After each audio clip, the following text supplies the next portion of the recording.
To this final breakout session of our annual conference. Thank you for staying with us. This session is on addressing China's digital expansion. Hopefully you're in the right room. If you're not, it's going to be very dynamic. I can see you all have, or many of you have found a beverage outside, which is great. I think the speakers were all going to have a beverage after this to keep us lively, but maybe not too lively. So I want to quickly dive in. I'm Dan Kliman, the Senior Fellow Director with the Asia Pacific Security Program. We have an ongoing project looking at China's digital expansion, really examining the security implications, the economic implications, and also what it means for American values as well. I don't want to steal the thunder from any of our speakers, so I won't give you any of my ideas now. I'll hold my own thoughts to myself. But before we actually introduce this fantastic lineup of speakers, we want to engage you, the audience, in an interactive poll. So this is an experiment for me. I've never done one of these polls, but we have our excellent research assistant, Josh Fitt, who's going to help you. And basically, the poll is designed to get a sense of the room. What is our baseline understanding and views of China's digital expansion? So I'm really interested to see what you all think. Josh, over to you to help us get the poll ready to go. Hello. All right, everybody.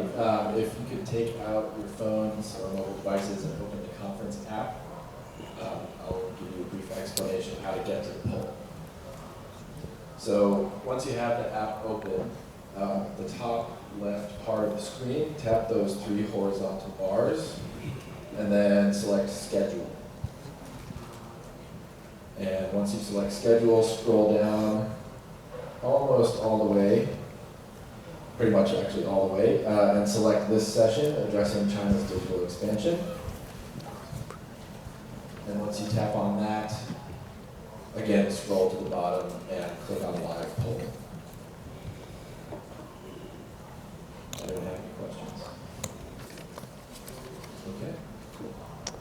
All right, excellent. Well, hopefully you are all ready to vote on our first question, which is, in the coming decade, which country will have more influence over the world's digital future? Look at that. A, the United States, B, China. Wow, you are all very fast.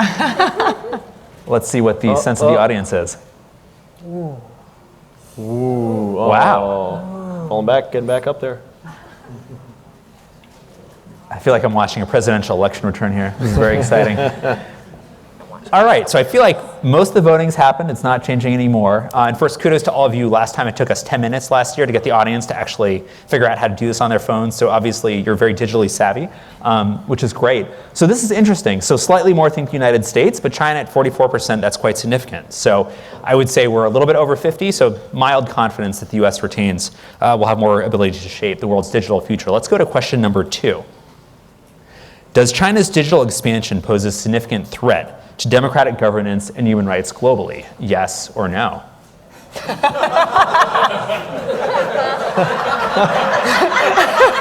Anyone? I think I can go home. So clearly we won't have to convince you on that point. Good job. Done. All right, well done. So you all are like-minded, I think, with the panelists here. Let's go to the next question. Someone took a picture of that. Which aspect of China's digital Silk Road carries the most risk for the United States? A, undersea cables, B, 5G networks, C, smart city public security projects.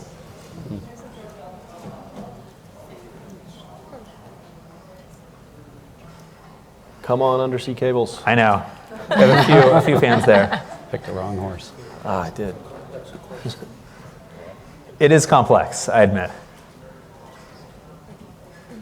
All right, well, this is interesting. Clearly, undersea cables was not a winner, and hopefully we'll bring out why undersea cables matters later. But 5G, that makes a lot of sense. I'm really interested to see, though, that smart city public security projects got 41%. Candidly, I would have thought most of the audience, you would have all said 5G, since that's kind of the buzzword of the moment, and of course matters a lot, but it's not the only technology China is really focused on. Excellent. So we have one more poll, and I'm very interested to get your response, which is, should the United States maintain Huawei on its trade blacklist indefinitely? A, yes, B, no.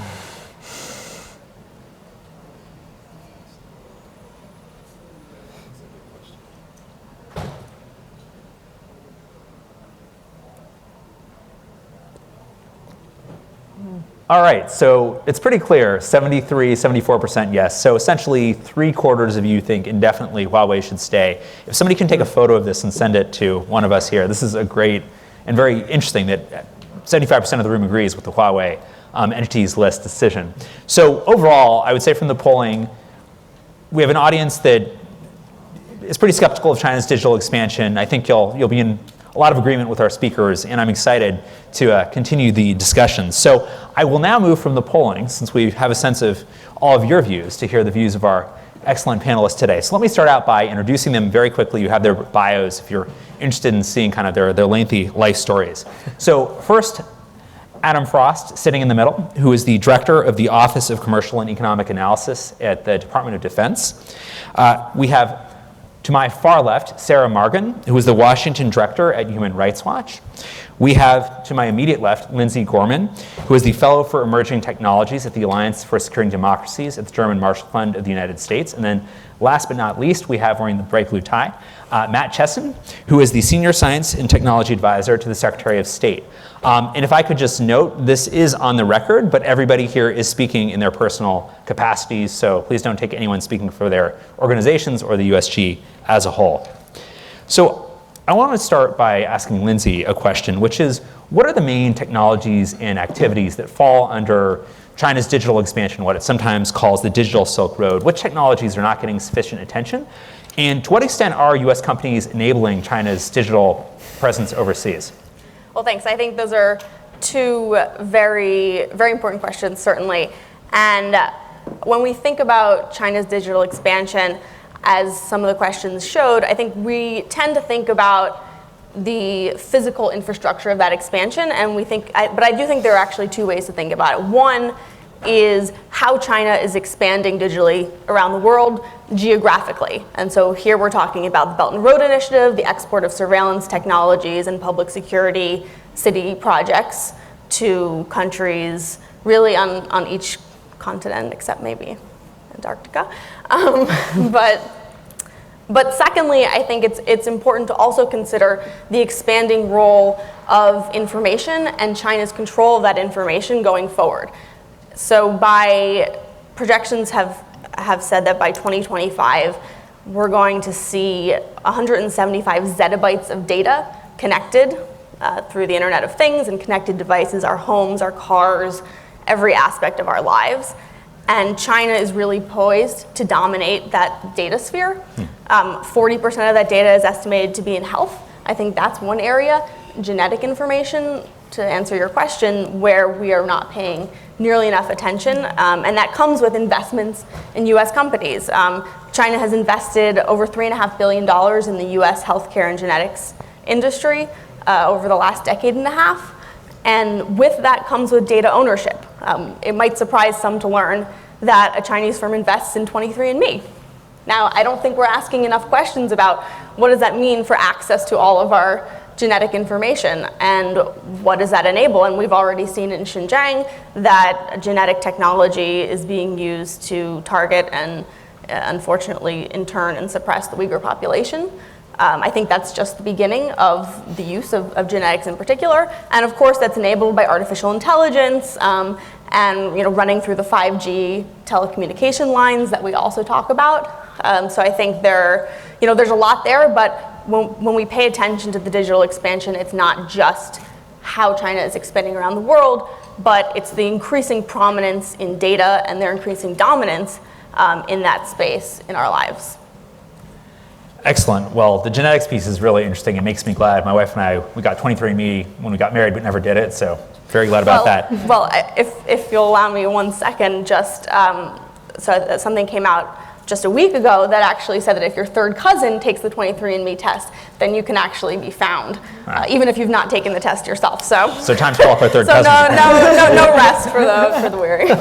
Excellent. I want to, Adam, ask you a more national security focused question. It's all national security, but often the debate on China's digital expansion is very focused on 5G and kind of the telecommunications security risk that Huawei poses. Seen from the perspective of the US military, what are some of the kind of national security implications of China's expanding overseas military or digital presence? It's a great question, Dan. So, obviously, everything I say does not reflect the opinions of the United States Air Force, the Department of Defense, or even my wife.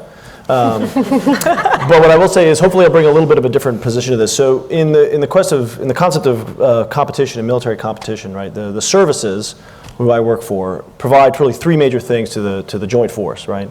We research and develop the next thing, right? All the R&D that we spend. We securely acquire that which Congress has appropriated for, right, the budget, and we put it places, posture, right? And so the element I'll focus on today is really the posture question. So as you look at China's overseas digital expansionism, it has implications for all three of those. But on the question of posture, the entire U.S. military overseas footprint is premised on a commercial backbone overseas, right? You live on local economies, there are digital grids, there are other things that live overseas. And the reason I was championing undersea cables just a minute ago, right, is because huge volumes of the data necessary travels through undersea cables. So as we look about the forward posture of the U.S. military, right, if the decisions are made that certain cables are not secure, it reroutes and we have to force things up through maybe satellites where there's less bandwidth and you have other problems, and you add risk to the military's ability to move itself overseas. But the two other parts that I did want to raise, one is the question of incentive structures. So U.S. military posture overseas is all based on its people, places, and agreements, right? And it's based on agreements which are negotiated with host countries, and there are large parts of the OSD department and the services that negotiate these day in, day out. And so you got to start asking yourself questions of incentive structures in some of these other countries where large infrastructure investments such as Belt and Road, other types of investments, in particular some of the digital investments, what is that doing to the calculus inside of countries that we have to negotiate with? And then lastly, for I know the panel across the hallway who's dealing with the future of force development, you do have these sort of questions of optionality, right? So somewhere down the future, there's going to be a really smart major working on the Indo-PACOM staff who's going to say, I got the solution. We're going to put, I don't know, medium short-range ballistic missiles in Burma. That'll hold sufficient amount of force structure at risk in the West. That'll increase my conventional deterrence posture by forcing a degree of force to be positioned to the West. Yeah, but where are you going to put it? If the entire infrastructure is netted back into the behind the Great Firewall and the Belt and Road system is all tied together in certain ways, pieces have been taken off the board for the military before they've even been considered in the future. So you lose some optionality ideas and the innovation space for the military to come up with creative ways to maintain conventional deterrence and frankly prevent war start to get a little more constrained. So the concept of overseas digital expansionism, I think, is it threads throughout the services requirements to support the department writ large. And so yeah, we study it very, very deeply. Thanks, and I think it's a really critical point. Often when people think about China's physical infrastructure abroad, it's the prospect for kind of military basing. But in this case, through the digital expansion, it's essentially denying the U.S. the ability to operate in key locations, which is a really important point. I'm grateful that you made it. Sarah, I wanted to ask you a question which I think our audience has in some ways partly answered, which was to what extent does China's digital expansion pose a global threat to human rights and freedom? But I want to add one more question, which hopefully goes a little bit beyond our poll, which is the issue more that China is actively promoting its kind of high-tech liberalism overseas, or is this more kind of demand-driven that you have autocrats or would-be autocrats who are all too eager for any technology that will help them kind of continue to repress their citizens? Thanks. I was sort of hoping you could say I could go home given the poll, that there was nothing left for me to answer. So I think if we look at it from we have to look at it from two sides. If we look at what's happening inside China with the use of technology, you have two spheres, right? You have the public cameras, you have the surveillance in the square, thousands and thousands of one for every 7 people, I think, if I'm not mistaken, and likely more, much more in the coming years in China.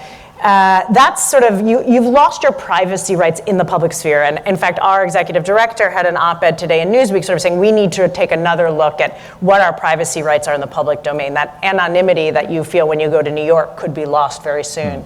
But there's something else going on, another kind of digital technology, which is basically peering into the lives of Chinese, particularly in Xinjiang, which is obviously like the epicenter of a lot of this. But we've documented a number of surveillance apps and initiatives that are really nationwide in terms of checking who you talk to, which door you use in your house, using the genetic information taken from a purported free health care program to document your genetics and sort of your family, who you talk to.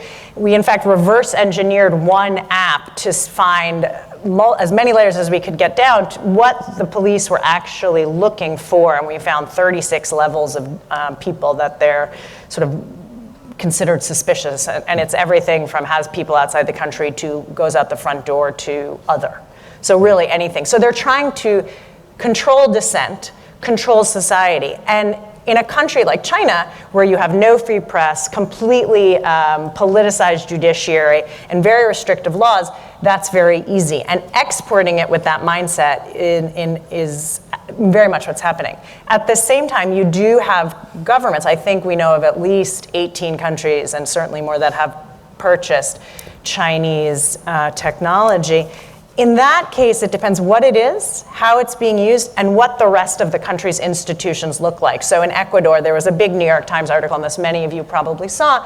They put up a lot of the Chinese technology, but it was in fact found that many people they did it for security reasons. But of course, no one was really watching all of the monitors where the information was taken in. And so the thought there is, well, okay, they're gonna take that information and do what with it? No one knows. And Ecuador is not China, but yet their systems are not, their institutions are not particularly transparent, and the rights that they give their citizens are not, we're not talking about Scandinavia here.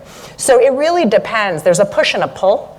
And because of the actual Belt and Road Initiative, where the infrastructure is being built across so many countries, many of whom have weak institutions and very weak rights frameworks, there's a lot of reason to be concerned about what may seem not that problematic right now, becoming more problematic down the road, because in many cases, the Chinese are also pairing the sale with training, which our understanding is that the training is often how to do surveillance of your citizens in the way that we do it back home in China.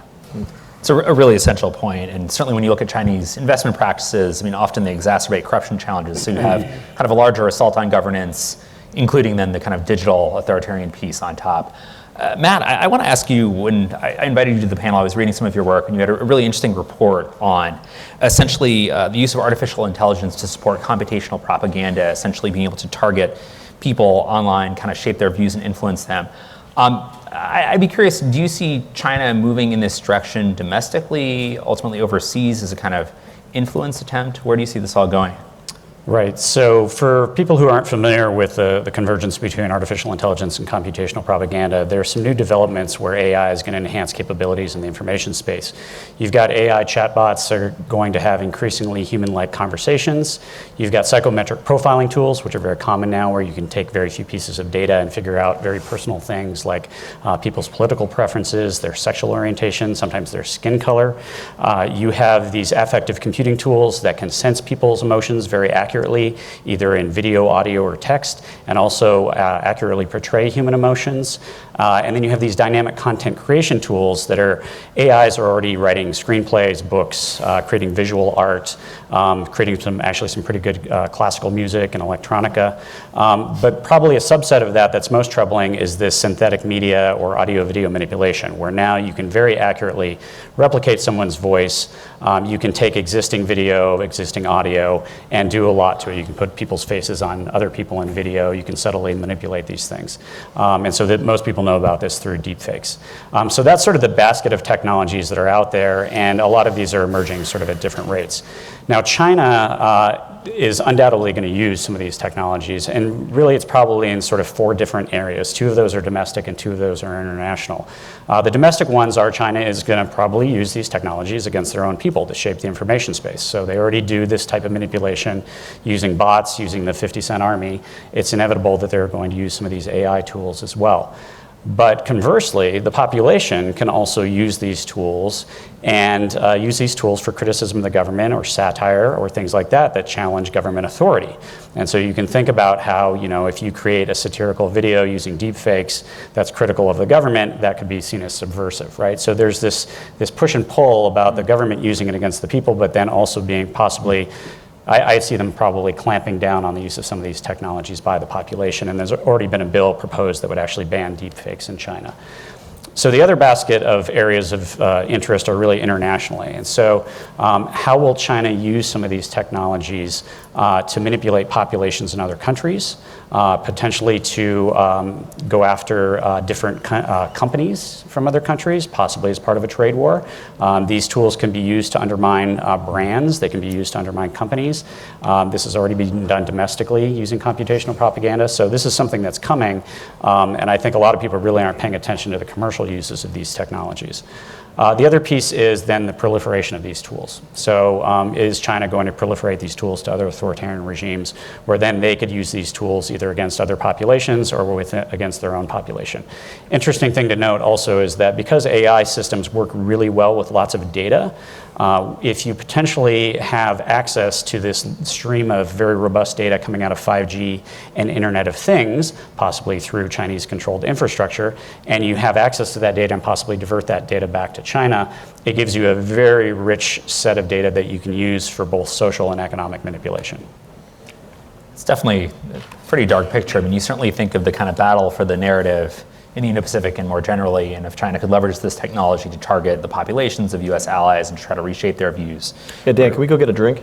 we may need several drinks after this conversation, but I want to pivot a little bit from sort of painting the problem to at least beginning to talk a bit more about the solution, because at the end of the day, I mean, CNAS, we like to really focus on what are the kind of pragmatic solutions to a policy challenge, not just obviously want to understand it, but go beyond.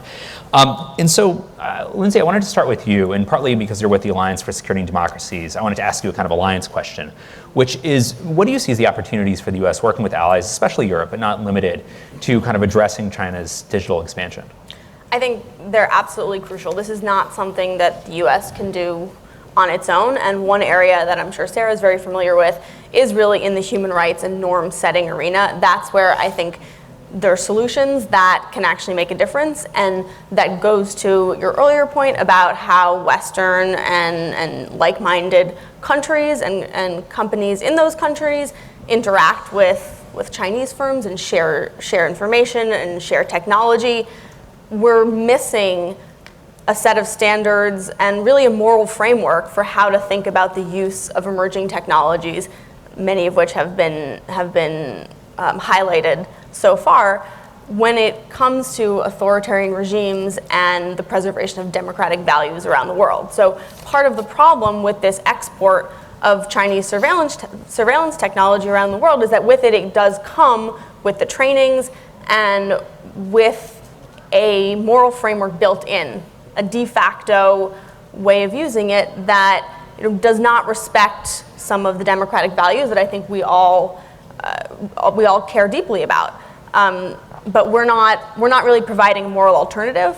There are some initiatives in the UN and the OECD, but I think specifically from the US perspective, we've not really come out and said, this is a use of AI for surveillance that we are absolutely not okay with, and like-minded countries in Europe, in the Indo-Pacific, should not condone this use and should not buy this technology without the proper frameworks in place and the proper strength of institutions that will allow us to use it responsibly. And part of the problem is that we haven't really figured out ourselves, what do we think constitutes responsible use? What levels of privacy are we interested in trading off? I speak with a lot of innovators and startup founders, and there's a real push to use data for economic value. And there is an economic competitiveness argument to be made for being able to use personal data, genetic, social, whatever. But we need to make sure we're doing that in a way that respects our values. And so in terms of solutions, another one is to make more R&D investments in the technologies that will allow us to use AI and build these models without compromising privacy. So there are efforts in federated learning, which is it's a type of machine learning that tries to separate out data but still learn on it to avoid some of these aggregation problems that are posed. But I think without that framework, without being clear in what's okay and what's not, then when we think about securing democracy worldwide, we're really leaving the playing field to someone else. Yeah. It's a really good point. Certainly getting our own house in order in terms of how we attach morality to these technologies. Could I pile on top of that as well? Jump on. Because actually, I would say in the military in particular, helping us with that is absolutely critical, right? So what I've seen repeatedly throughout, so our organizations are very concerned about understanding the commercial implications, right, and the commercial rivalries that happen between So as China's digital expansion goes out, we have to look at it very holistically, right? It is a broad swath of activities that span cables, fiber optic, 5G, radio towers, base stations, et cetera, all of which have implications for military posture. but it also has implications for the competitiveness of American industry overseas, right? So fundamentally, right, we buy our military advantage off the commercial market, right? And so the competitiveness of American companies overseas and in these areas is of serious concern to us. We want to make sure that those companies continue to be better than any others. And so access to these foreign markets matters. And the reason I piled on with the ethics question is because, as many of you have heard, there are some debates about some U.S. firms concerned about working with the department, et cetera, in other areas. We in the services need help coming up with the Western standards for ethics, which we can abide by and say to folks, hey, this is what we're for and what we're against, which can't be set by the military services, And the right? private sector has to be a part of that. And the private sector has to be a part of it. And so this way, we can build on these sort of relationships over time with the companies. We say, this is what we're for and we're against. So I strongly agree with the idea. We need help solving the ethical questions around AI and some of these other technologies. Anyone else? I see people wanting to jump in there. So we were talking earlier about the DNA sequencer in Xinjiang, and we did a report in December 2017 on this program and found that the company that had sold China the DNA sequencer was an American company, Thermo Fisher Scientific in Massachusetts. And what was clear is that they weren't necessarily aware of how their sequencer was going to be used. Either they didn't ask, they weren't told, they didn't care. And so after a giant push from outside actors, media, members of Congress, and many others, they actually ceased selling their technology to the Chinese. And they claimed that they were going forward going to be doing diligence. And this is a big part. So in a sense, put that over here for a second. In a sense, it's the government's obligations to sort of address this combination of right to privacy and right to information. And there has to be more transparency in how all this technology is moving. We have a framework, Universal Declaration of Human Rights. Whether or not you believe in that framework and intend to ever implement it, China, you can pull from that for the guidance. But there's more guidance than that too. There's also the UN guiding principles on business and human rights. And there are frameworks in those guiding principles that can help companies start to think about what their obligations are and what their due diligence is. Yes, it's harder for companies because mostly they're not interested to think about this, but I think increasingly we are starting to see, Microsoft has really been in the lead here, but we're starting to see companies realize that selling to governments or Chinese companies that are going to use their technology solely for censorship or to restrict societies and for very little else, that it actually is not in their interest to do that. And while the bottom line may go up in the near term, it may not go up over the long term. And though this is what Lindsay was referring is like we're walking on the road as we're building it, and we're looking for the guardrails to figure out, all of us, those of us who work in the human rights community, in the think tank world, in governments, in multilateral institutions, and frankly, I would imagine also the Chinese people, as well as many others all over the world, are trying to figure out how do we exist in this new interconnected world in a way that gives us the privacy that we want, but also gives us access to information. The government does have some right to have information about you. It's a question of what they do with it, how transparent they are with it, and how they use it. And so it's sort of finding the common ground on all of that, bringing the private sector, and then ensuring that the basic fundamental rights of people are protected in this new realm.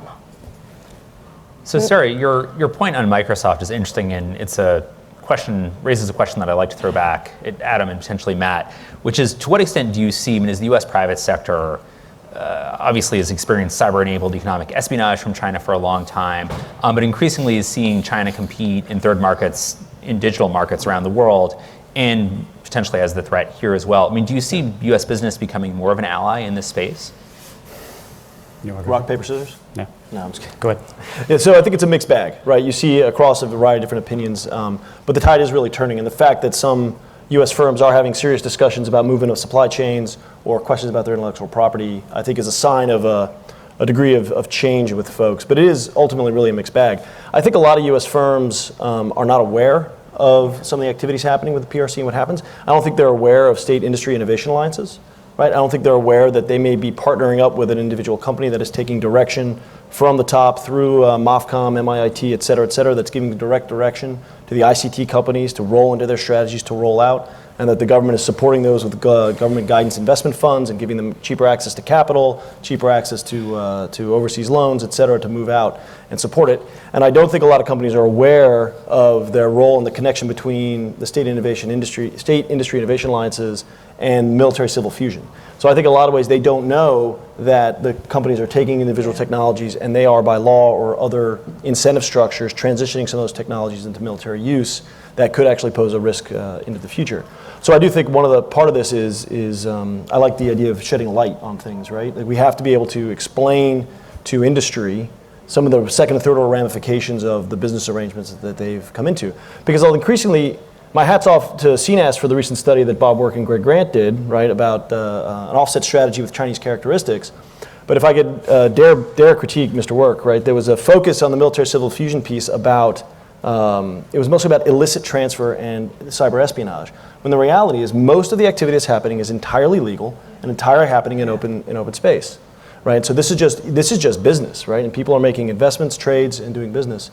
And so I think a big piece is we have to help people understand what's going on, because clearly we can't dictate to business what they do. Can I make one quick addition? It's not just the businesses that don't know the companies, it's also the people. So there's been an understanding for so long that China treated its citizens in this certain way. What is new is understanding the expansion of this type of treatment. Let me give you an example that my China researcher found recently.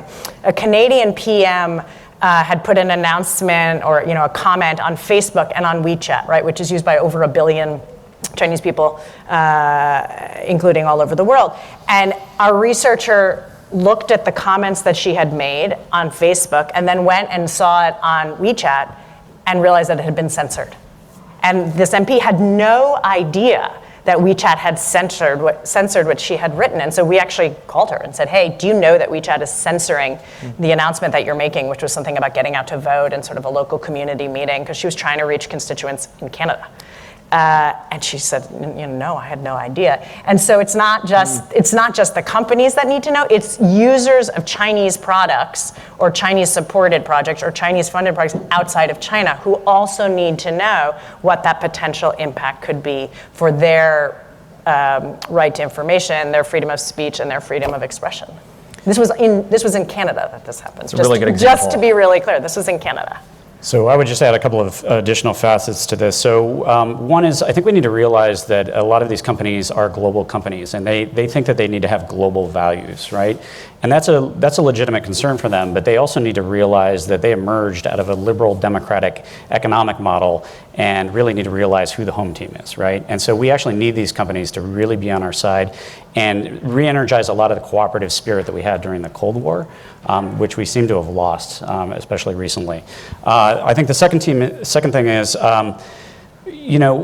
there are a lot of similarities between some of the things that are happening in China from a technology standpoint and happening in the United States and elsewhere from a technology standpoint. You take ubiquitous surveillance in some of the cities in the United States. You take predictive policing in some of the cities in the United States. Now, there are very real differences and distinctions. And the primary one is just obviously that the systems are very different. We have a rule of law-based systems, we have the Bill of Rights, we have due process. And a lot of the potential abuses of those systems get worked out over time, right? The problem is we don't have that time.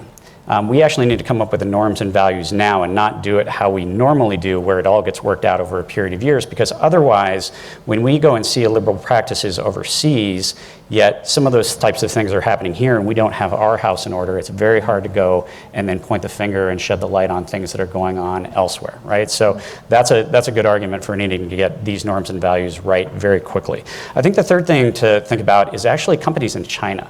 So this is an interesting dynamic, is that the State Department has actually been engaging with US companies and Chinese companies that are doing business in Xinjiang and urging them to put in place protections to make sure that the technology that they're selling is not used for human rights violations, right? And so there's a tension between some of these Chinese companies that actually want to be global multinational companies, but if they're doing things that are violating human rights and they turn out to be pariahs, that really inhibits their ability to go and operate internationally. So they're going to be put in this interesting position where they're going to have to make some very difficult choices themselves. So we should make sure that we factor Chinese companies into the equation as well. Yeah, and if I could just add quickly, I think it's important to be clear about what technologies we're talking about, because in some cases it's possible to control the spread of these technologies, and in some cases it's simply not. I mean, the artificial intelligence that underlies a lot of the facial recognition and a lot of the surveillance technology, that's primarily based on deep learning, machine learning technique that is at this point open source.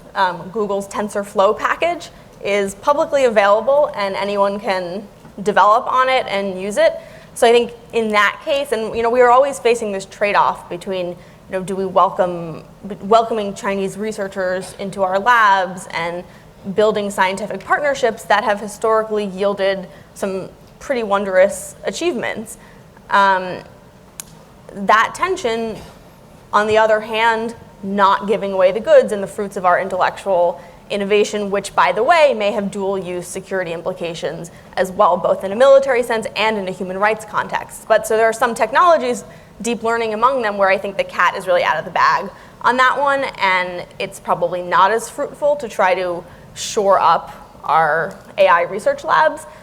In some of the other areas, probably genetic sequencing, DNA sequencing, some of the aerospace technologies, there might be a different calculus there. And also on artificial intelligence for censorship, it's a great point. One aspect of that I'm curious to see where China will go is using artificial intelligence not just for censorship on WeChat, which I think they're already doing, but also to actually understand their population and improve governance.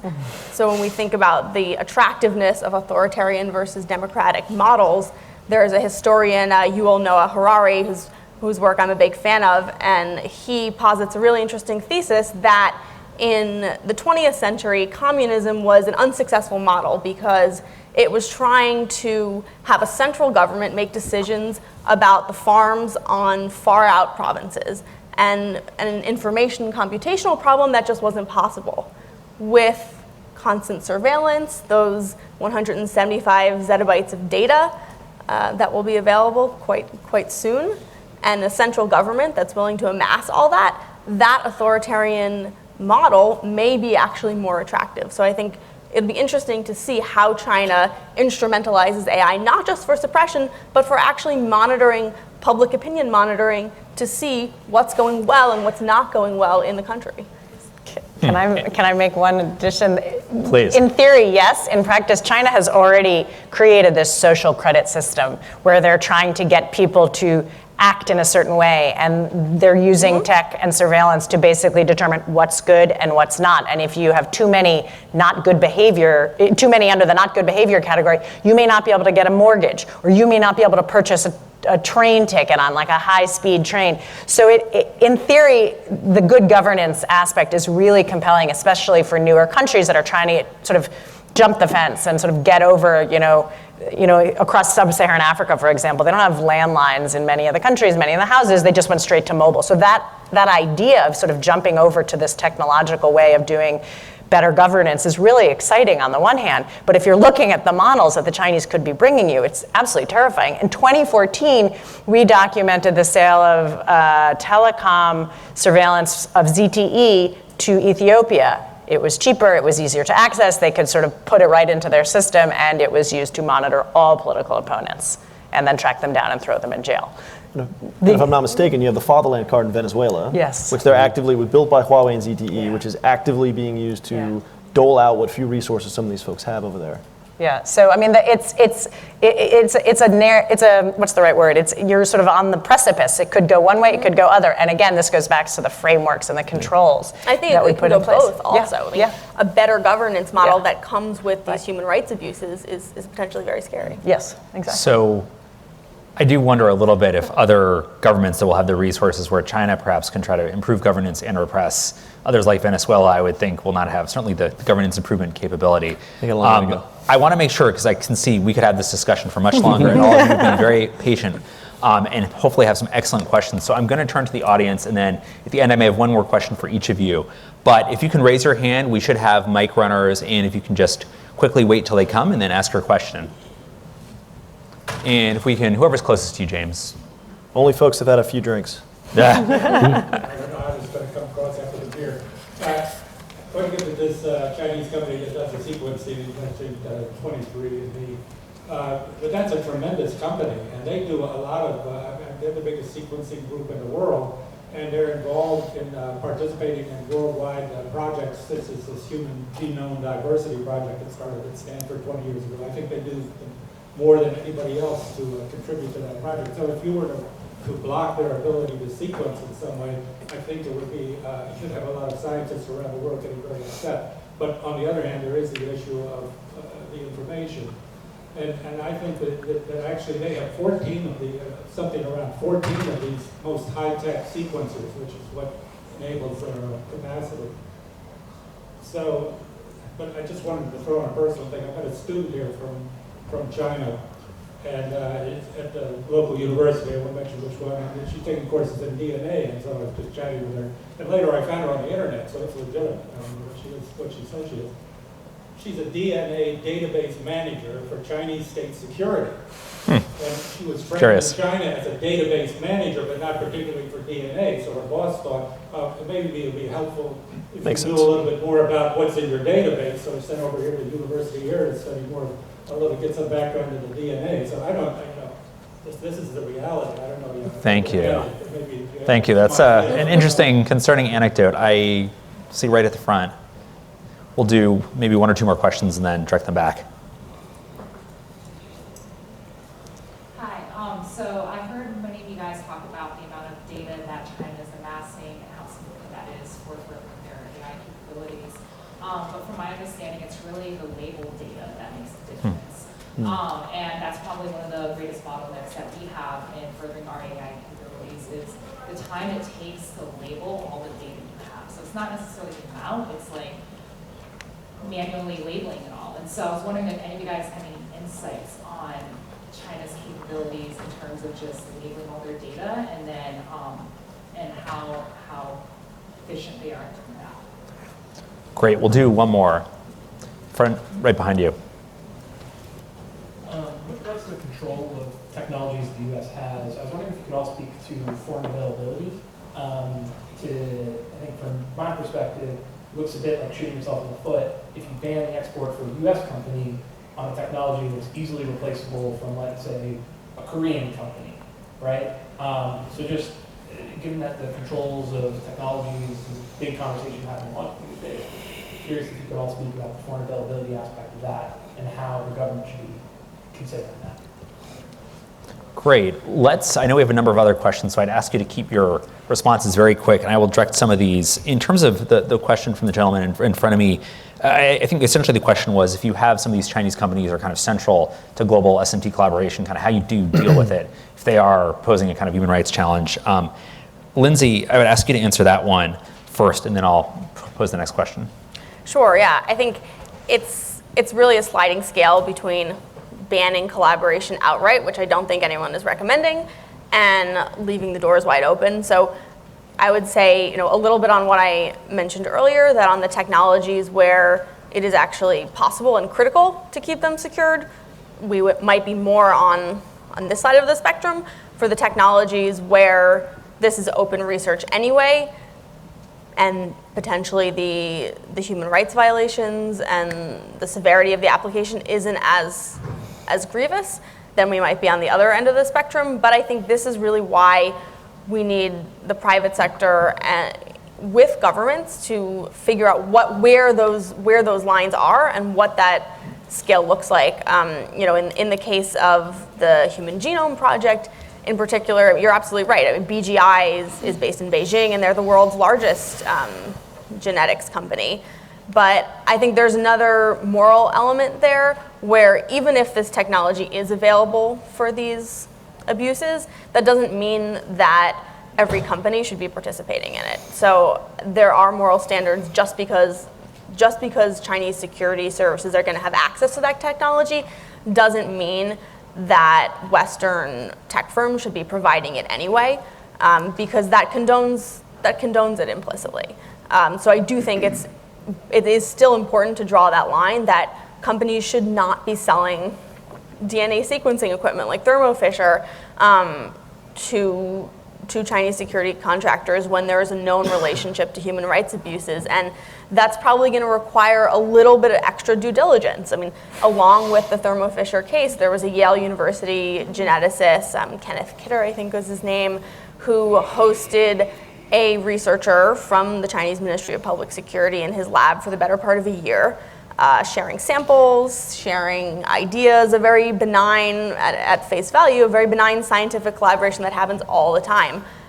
Those samples were then later used to prove the genetic surveillance in Xinjiang. So being just a little bit more scrupulous and scrutinizing just a little bit further, who your partners are, what are their potential ties and links, and understanding how your technology on a case-by-case basis may be abused, I think would go a long way to at least letting us be a little more morally upright.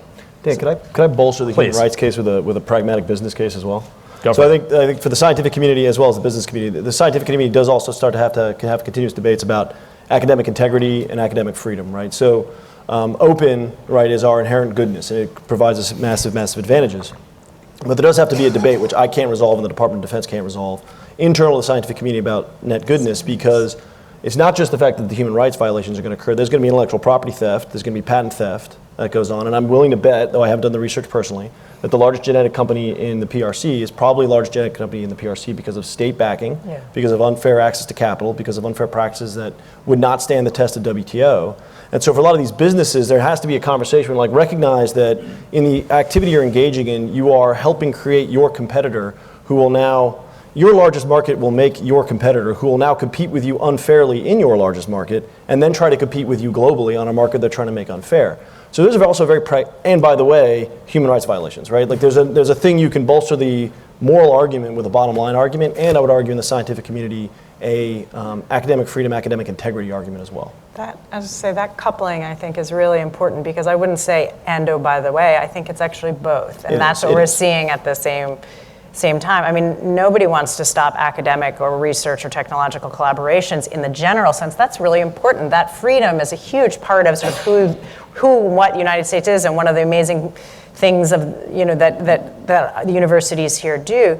But now that more and more is getting exposed about how these technologies are being used both in China and how they're being sold and to whom they're being sold and how they're being used overseas, it's a question of transparency, asking these questions and understanding both where your moral and business line is, right? And I think that is in part the role of the universities, it's the private sector, and it's obviously the government. The more the individuals who also participate in these conversations are aware of what's happening, the more chance there is to have an open discussion. And I think that's why the work of, I have to say, I've been astounded to watch my poor colleagues. There are not that many of them working on this, and they have just been completely inundated with information requests and analysis around the world for the last 6 to 8 months. We can't handle how much people want to know what we have. We have 2 researchers doing this.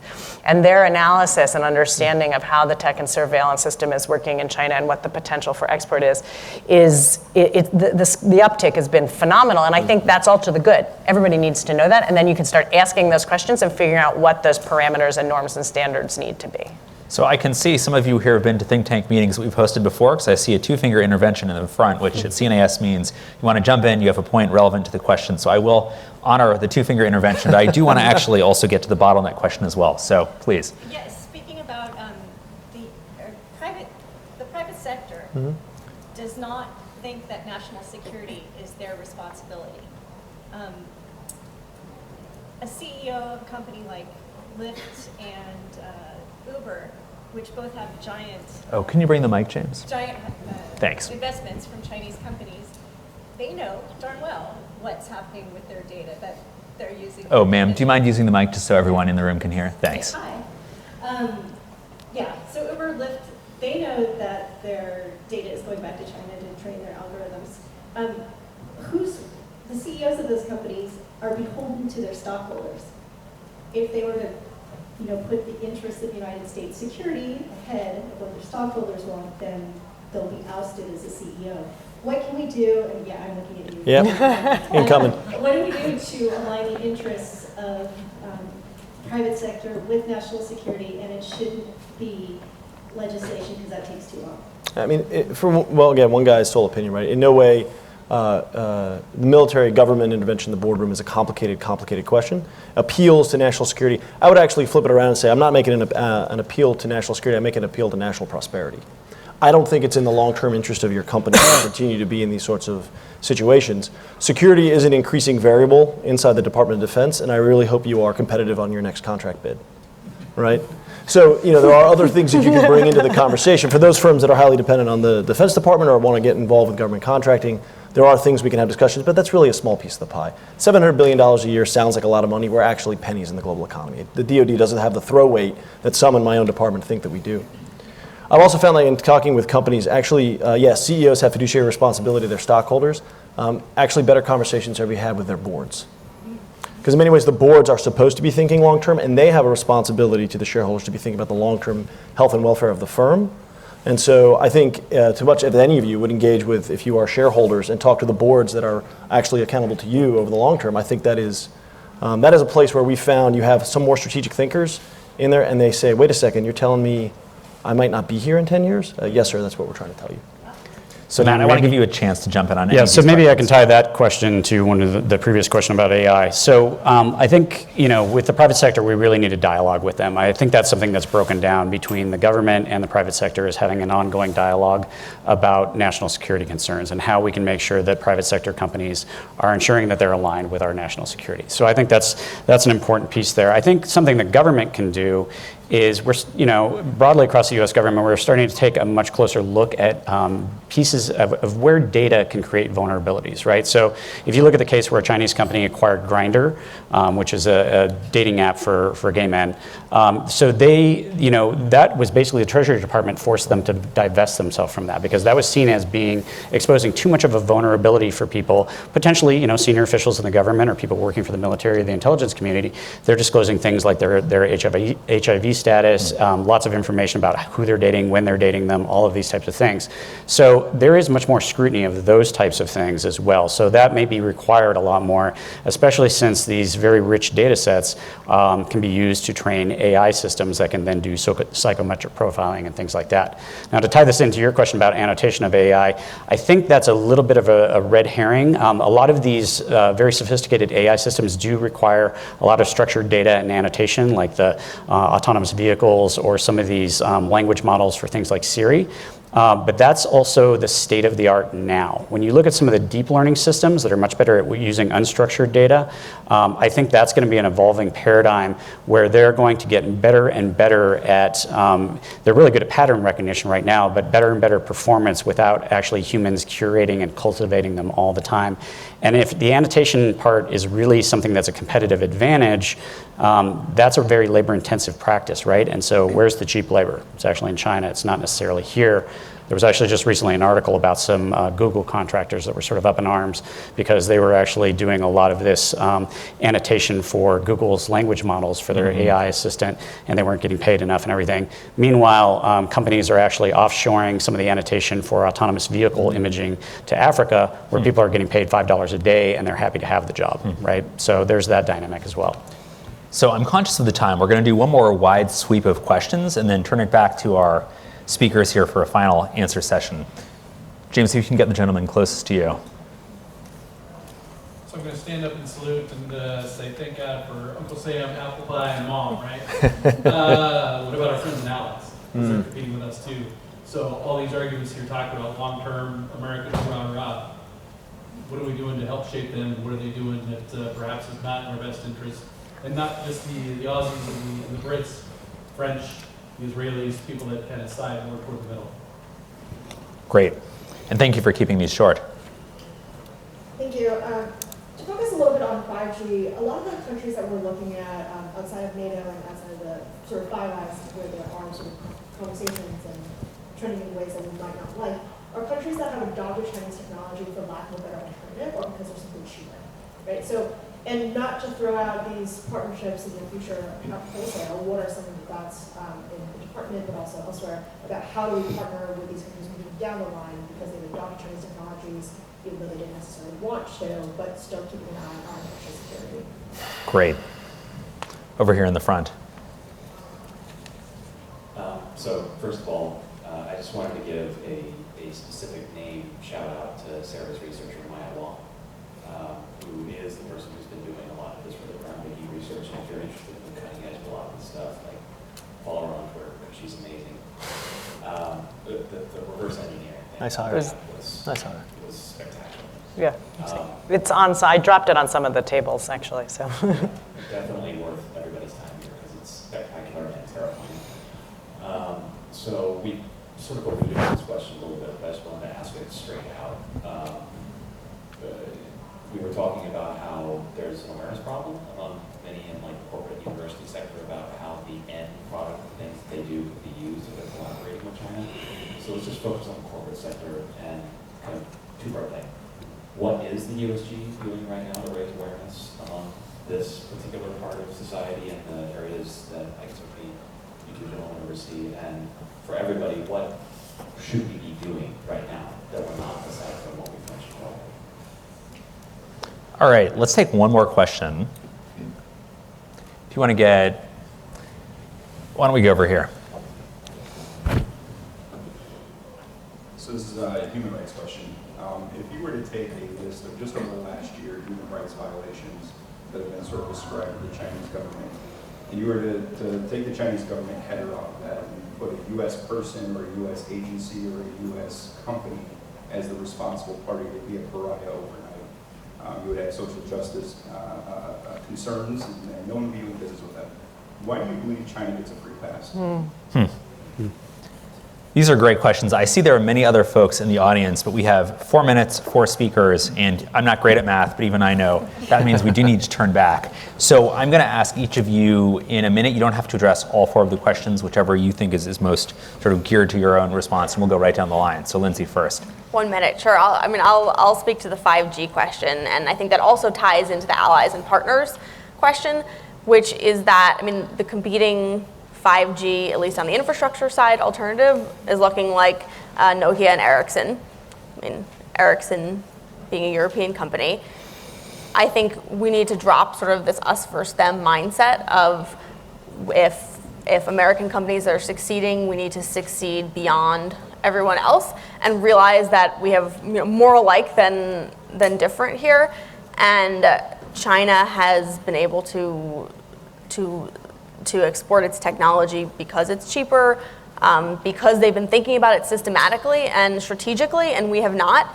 And part of that strategic view may mean investing in our allies, in areas which may have a military or security implication, but certainly have an economic implication for the future of telecommunications, for the future of how we store and manage data. The 5G question is really threatening to upend the Five Eyes intelligence sharing. Will end up upending many of our defense collaborations and cooperations. There are questions with the F-35 as a data hub. F-35 is the perfect platform. Perfect, yes. Sorry, that was my Air Force coming in. The perfect platform that's been developed over many years. We're in a different panel here if we're going to talk about the F-35, although I'm sure our distinguished DoD speaker says it's true. Quickly, Adam. So I'm going to go, so Dan originally said, give me one policy response, what should we do about it? And so I'm going to use that to try to get at the 5G question, the allies and partners question. And my humble opinion is you got to start with the small stuff, right? And the small stuff, primarily I'm going to talk about standards. Right? Technology standards and international standards that have to do with technology and development. Because the decisions that are made with technology standards overseas today have downstream effects that restrict optionality for the commercial vendors out of the future, right? So as many of you know, I take high-speed rail as an example. German, Japanese, high-speed rail, relatively simple, relatively interoperable. Chinese high-speed rail, different standard set. Once you buy into that network, your optionality for O&M, for rail cars, for maintenance gets restricted, right, over time. I would argue the stuff we need to be doing now is in working with allies and partners, but not just them, frankly, countries that are not allies or partners, but are just, frankly, countries, on understanding how international standard setting and abiding by those standards gives them optionality into the future. Because once they make some of these huge infrastructure investments, they're not doing it again.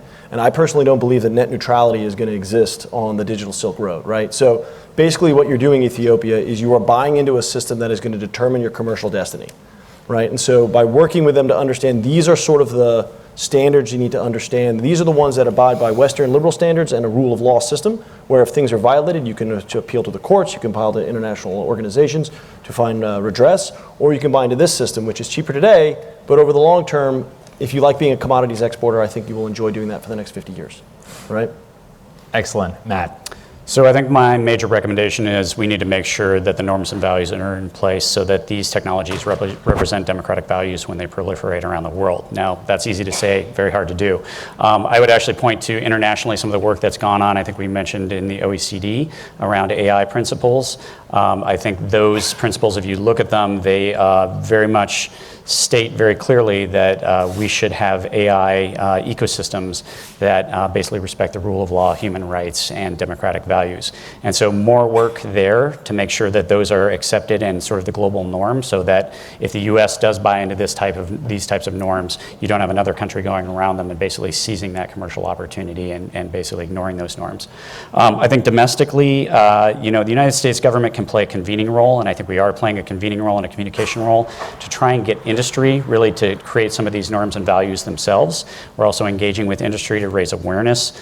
There's the Commerce request for information on potential export controls on some of these emerging technologies. I can't go into everything the US government's doing, but we have conversations about these things all the time.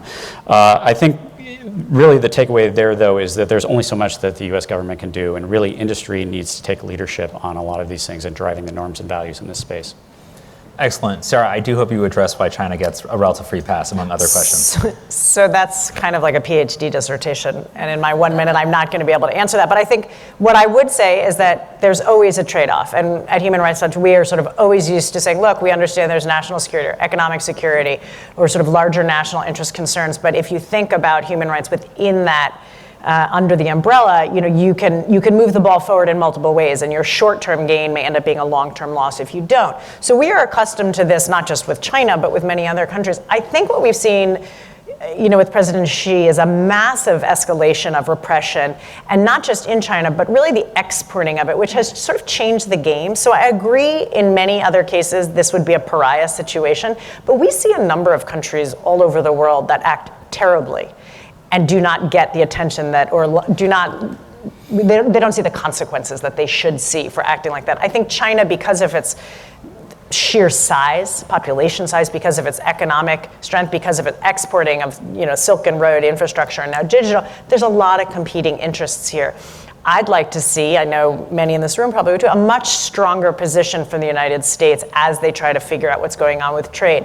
That said, of all the countries that the Trump administration has engaged in human rights, China has actually been one of them. It kind of waxes and wanes, but we have seen it. I'm not talking about sort of at your level, I'm talking about like at the very most, out of the Oval Office and out of the Secretary of State's office. We'd like to see a more consistent engagement on that pretty seriously, because what we now know about what's happening really merits putting the human rights frame right up top. And I think when it comes to what U.S. policy can be vis-a-vis all of this, we need to have the U.S. in the room leading and playing a constructive role. And I'll be very honest, and maybe not the best note to end on, I worry about the U.S. leading on this issue right now, because what comes out of the White House is not universal human rights norms and standards that we're going to uphold as a multilateral coalition or institution, but instead let's break and banish all of that for our own commercial interests. So I'd like to see a United States lead that is really committed to those interests, and I think then you can get other allies working together, so it's not us versus them, but there's a collective approach to saying this is not how we're going to do business. This is not what the frameworks we created after the end of World War II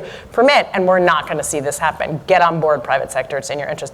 I'm not sure the U.S. is in a place to do that right now. So I think we've seen, this is a rich area. We could have talked far longer than our allotted hour. I think all four of our speakers have very much earned a drink, and I know I'm the only one standing between you and more drinks and reception. So if you could give them all a big hand, this has been fantastic. Thank you.